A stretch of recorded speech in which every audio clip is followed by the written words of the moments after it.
પિતૃદોષ હોવાના કયા સંકેત હોય છે અને પિતૃદોષ હોય તો એનું નિવારણ કઈ રીતે કરવું જોઈએ, તો ચાલો જાણીએ.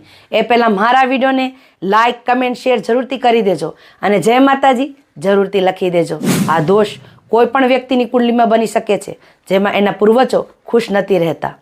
આ ખામીને કારણે જીવનમાં વિકાસ અટકી જાય છે. આવા લોકોને કાં તો નોકરી મળતી નથી અથવા જો નોકરી મળે છે તો તેઓ ખૂબ જ ઓછા પગારમાં હોય છે અને ધંધાના ક્ષેત્રમાં આગળ વધી નથી શકતા.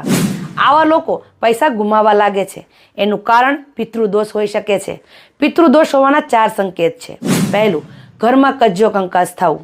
બીજું, વંશની વૃદ્ધિ અટકાવવું એટલે કે સંતાન ન થવા. ત્રીજું, ઘરમાં એકાએક બીમારી આવી.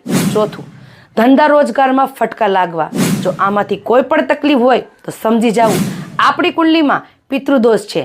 પિતૃદોષ દૂર કરવા માટે સારા જ્યોતિષ પાસેથી ઉપાય લેવું અને જે વિધિ થતી હોય એ વિધિ પણ કરવી જોઈએ. પિતૃદોષ નિવારણ કરવા માટે પૂજા સંપૂર્ણ નિયમ અને સંયમ સાથે વિદ્વાન જ્યોતિષ પાસેથી કરાવો. તમને તરત જ લાભ મળશે. જય માતાજી.